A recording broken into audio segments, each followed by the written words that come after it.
Have you ever been told to be the bigger person? To just walk away, even when you've been pushed too far? Well, that's easier said than done, because sometimes the urge to fight back overpowers everything else, no matter how wrong it is.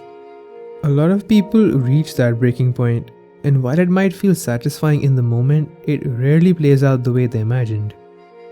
That's the path Eddie took, but was what happened to him really fair? After everything he endured, is it right to judge him for what his world turned him into? People are free to make their own choices, but they aren't free from the consequences those choices bring. And for Eddie, SilentHill made sure those consequences came full circle. SilentHill calls to people who are broken, but not all who arrive experience it the same way. Those who get the full treatment from the town have done something terrible, something they can't escape, even in their own minds.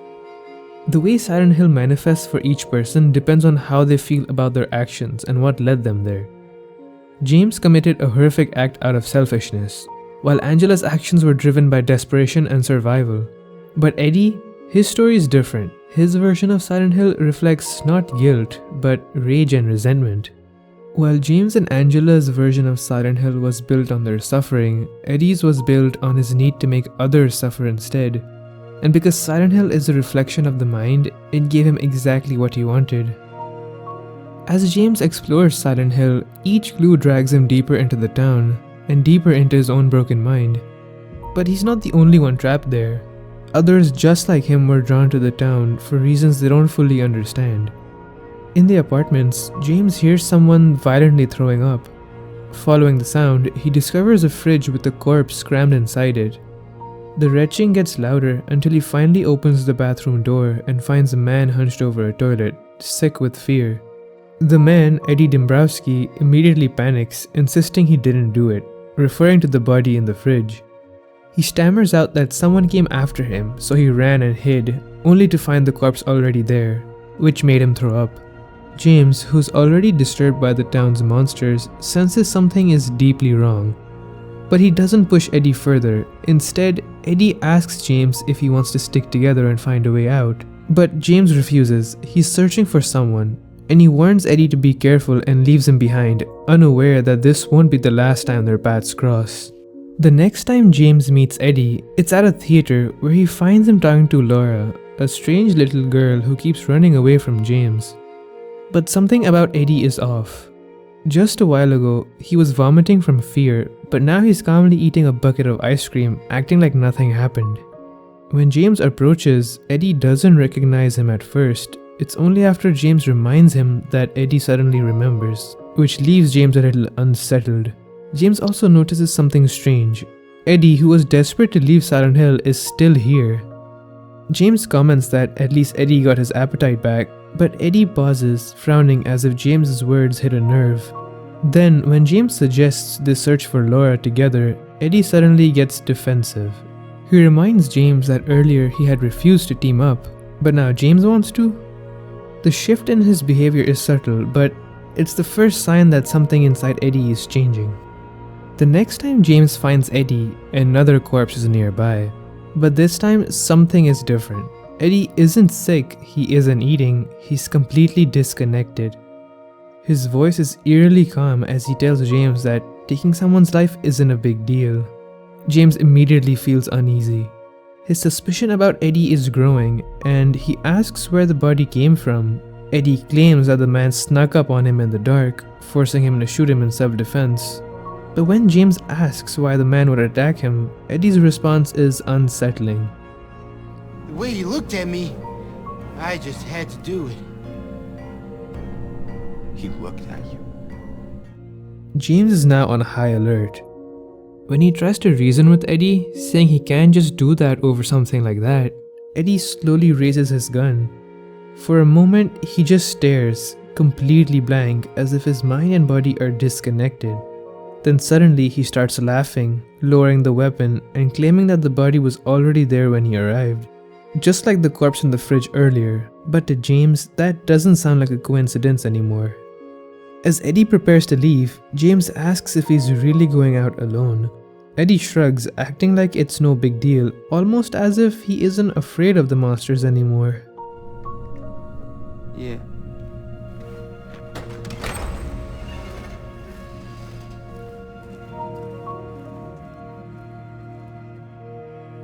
The final time James sees Eddie, all his suspicions are confirmed.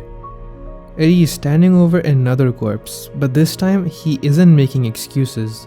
He's angry, his voice full of rage as he yells out insults, repeating the same kind of words that were likely hurled at him his whole life.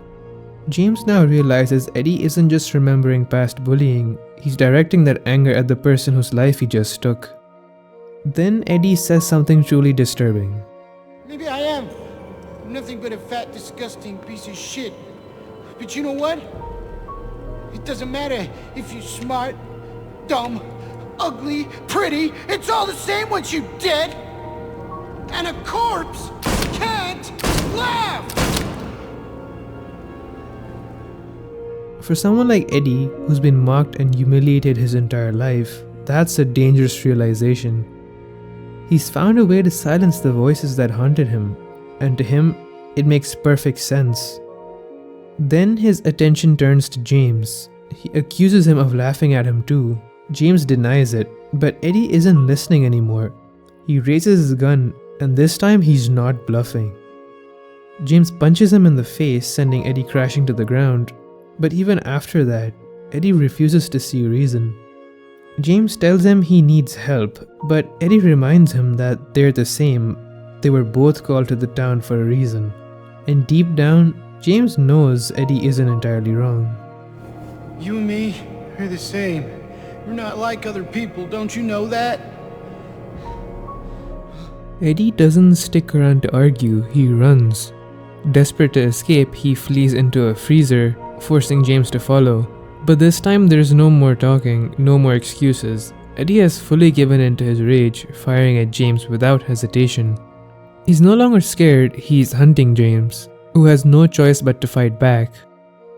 Eddie attacks, then disappears into the cold, using the foggy air to his advantage. He isn't fighting with strategy or desperation, he's lashing out, just like he always has. But in the end, he loses. When it's over, Eddie collapses, his body motionless on the cold freezer floor. James steps forward, staring at what he's done. Because even if it was in self-defense, this wasn't just about Eddie. This was a moment James had lived before. Eddie Dombrowski is a young man who never fit in. His whole life, people saw him as an easy target. He was bullied relentlessly, not just with words, but in ways meant to break him. No matter what he did, he was always the joke. One of his worst bullies, a football player, wouldn't leave him alone. No matter where Eddie went, he was always being judged. For his body, for the way he looked. He hated it. Hated the stares, the whispers, the insults. But the worst part, he started believing them. Eddie despised his own reflection. He stopped trying to fight it. Instead, he tried to cope, hiding from the world, retreating into food and isolation. He worked a part-time job at a gas station, but this wasn't much of a life. He thought his existence was shitty, but what could he do? He didn't expect anything better. Until one day, he snapped. The football player pushed him too far. Eddie took out his anger on the guy's dog first. Then, using his father's revolver, he shot the bully in the knee, crippling him. He didn't go any further, maybe he didn't have the nerve, but he wanted to make sure that guy would never run, never play football again. Then the fear kicked in. Maybe the police were coming, maybe not, but Eddie didn't wait to find out. He ran, he wandered lost and directionless until SilentHill called him. When Eddie first arrives, he's still the same awkward, insecure guy. He doesn't seem dangerous. Not yet, at least. But the thing about SilentHill, it doesn't create monsters, it just reveals them. And little by little, Eddie starts to change. Because for the first time in his life, no one's laughing at him anymore. The first time James finds Eddie, he's cowering in fear, hunched over a toilet, throwing up. He keeps repeating that he didn't do anything, desperately trying to convince James, and maybe himself, that he's innocent. It's as if he can't make peace with what he's done or what he's becoming. Eddie is stuck in a mental battle with himself. On one hand, he feels sick with guilt. Taking a life, Crossing that line was something he never thought he was capable of. But on the other hand, there's something disturbing about how easy it was. All he had to do was not feel bad. He's trapped between two extremes, guilt and justification. A part of him still wants to believe he's a good person, but another part is realizing just how simple it is to make his problems disappear. And SilentHill, it's just giving him space to figure out which side he'll choose. When James sees Eddie again in the theater, he isn't sick or panicked anymore. Instead, he's sitting comfortably, eating like nothing happened. But he isn't getting any better, he's actually getting worse. In the last scene, Eddie was physically sick over what he had done. But now, he's indulging himself, letting go of any remorse. He's coming to terms with his actions, not by feeling guilt, but by convincing himself that there's nothing to feel guilty about. James makes a casual remark about Eddie getting his appetite back, but Eddie pauses mid-bite, frowning. For a moment, it seems like James's words hit a nerve. To Eddie, food has always been a comfort, but also a source of shame. He knows what people think when they see him eat. He's heard the insults before. Laura, blunt as ever, calls him a gutless fatso, but instead of lashing out, Eddie just looks hurt. It's an unusual reaction. With the way he's been changing, it wouldn't be surprising if he snapped at her, but he doesn't. There are two possibilities. The first is simple. Laura is a child and Eddie doesn't see her as a threat. She has no malice behind her words, so he doesn't take them the same way he would from an adult. The second possibility is a bit more unsettling. SilentHill shapes itself around the mind of the person experiencing it. Laura, being completely innocent, doesn't see monsters or danger. If Eddie has already become the monster in his own world, then SilentHill may not allow Laura to see him that way, which means, in her eyes, he's still just another person, and that's why he doesn't react to her the way he does to everyone else. By the time James finds Eddie in the cafeteria, it's clear that something inside him has completely snapped. There is no hesitation, no guilt, just cold detachment. He openly admits that taking a life doesn't bother him anymore. To Eddie, it feels justified. They laughed at him, so now they're gone. In his mind, it's only fair. They caused him pain, so he returned the favor. At first, he tries to rationalize it, going back and forth, searching for an excuse. But the more he talks, the more the truth slips through. He didn't stop at self-defense, he wanted revenge. James doesn't see Eddie's past, he only sees the version of him standing in front of him now. To him, Eddie looks like someone overreacting to something that had countless other solutions. But to Eddie, there was only one solution. And worse, he enjoyed that solution. You can tell by the way Eddie struggles to explain himself. He keeps searching for excuses, trying to justify what he did. But deep down, it wasn't about self-defense or survival. He just needed to let his anger out, even if he won't admit that he's slowly losing control. Just like how James's mind won't let him remember what he did in the past, Eddie's mind refuses to accept any accountability. Instead, he convinces himself that everything he's doing is justified, that it's fair. This scene is an echo of the time Eddie was bullied, when no matter how much he begged for it to stop, the torment never ended, pushing him closer and closer to the moment he finally crossed that line. And after all, he felt pain his whole life, so why should it be wrong for them to feel pain back? Then there's that moment, that blank, empty stare. For a few seconds, it's like his brain disconnects entirely. He's not thinking, not hesitating, just lost in his own mind. It's the clearest sign yet that Eddie has gone too far to turn back. And then, just like that, he snaps back to reality, or at least his version of it. He suddenly backpedals, claiming the body was already there when he arrived, just like before, just like the fridge. But James knows better now. This isn't coincidence. This is who Eddie has become.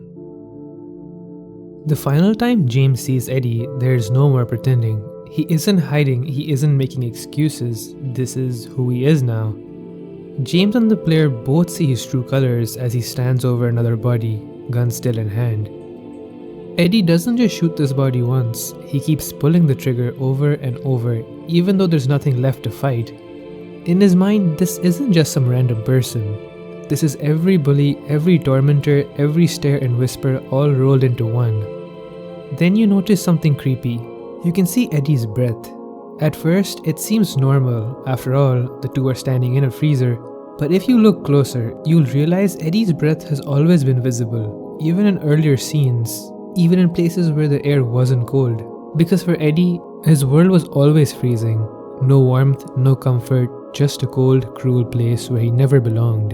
In Eddie's mind, he's finally made peace with who he is, and he likes it. Everything feels so easy now because instead of running from the monsters, he's become one. That's what makes him the only human boss James has to fight, because Eddie isn't just a manifestation of the town, he's real.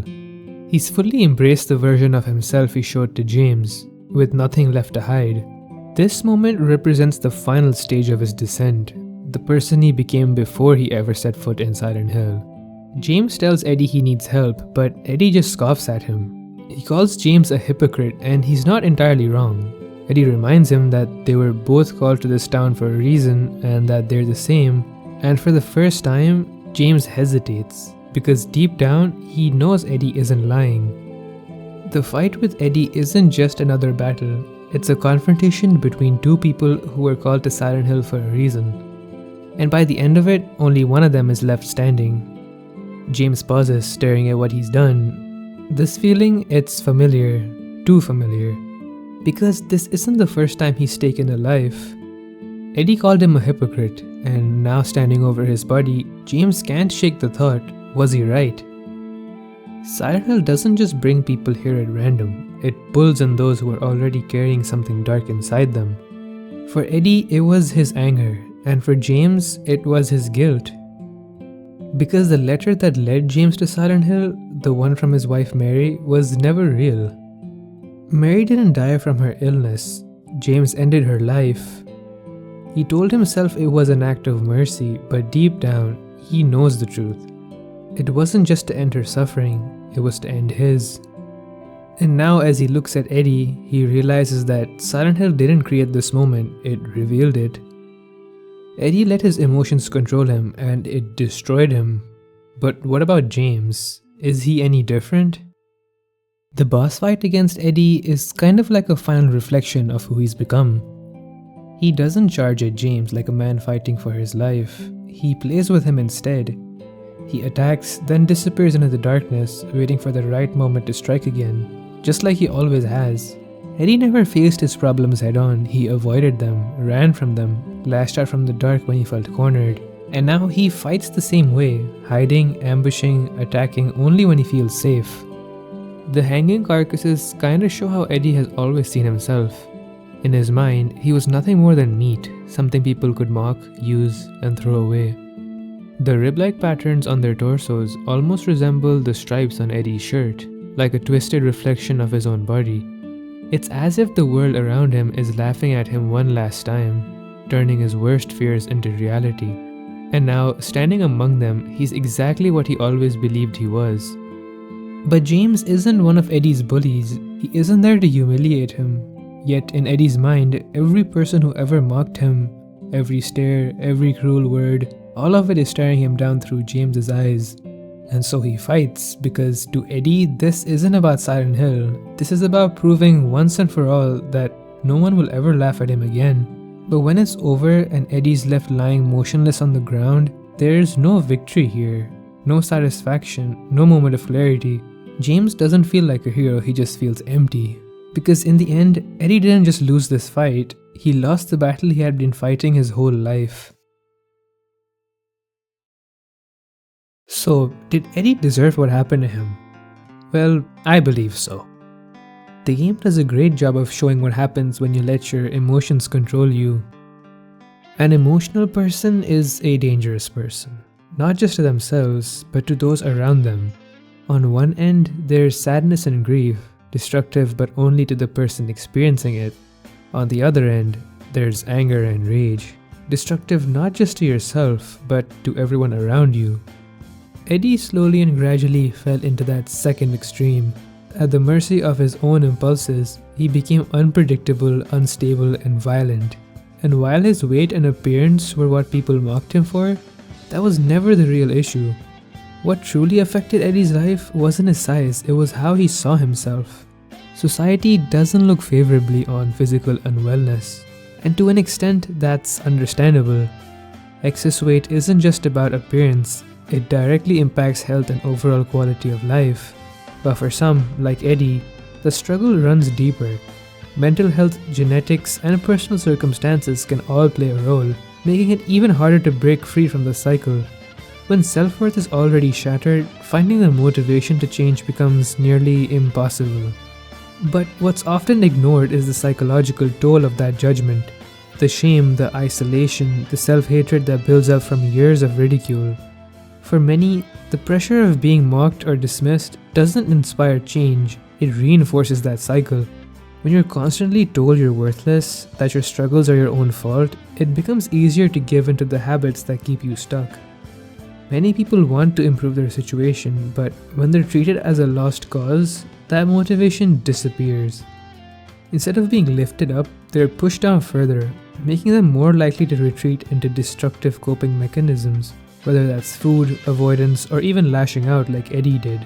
Food became Eddie's escape, his coping mechanism, and like any destructive escape, it became a cycle, one that only made his condition worse. We don't talk about food the same way we talk about drugs, but for some it can be just as addictive. Self-destruction doesn't always come from substances, it can come from a lack of control, from using short-term comfort to escape long-term pain, and that's what Eddie represents. He's part of the same spectrum of trauma that James and Angela are on. Angela blamed herself for her suffering. James chose to repress his pain, burying it until SilentHill forced him to face it. But Eddie, he lashed out. He externalized his suffering, directing his pain at the world instead of himself. Eddie could never stop people from making fun of him. There was never a way to make the world kinder. But instead of changing his own life, his own actions, his own mindset, he chose the easier path, one of destruction. Because in the end, bad things happen to everyone. It's how you deal with them that defines you. Even if it wasn't Eddie's fault, it was still his responsibility. Your words carry more weight than you think. What you see as motivation might feel like condemnation to someone else. Not everyone processes advice the same way, and for some, a single comment can push them further into the cycle that they're trying to escape. Change that comes from reacting to judgment is only temporary. Once we stop caring about what others think, we usually revert to our old ways. True lasting change comes from knowing what's right from within. The only opinion of you that truly matters is your own. If you let others define you, you'll always be at the mercy of their expectations. And if you lose yourself to their judgment, you risk becoming something you never wanted to be. So stay in control of your own story, because in the end, the only person who decides who you are is you.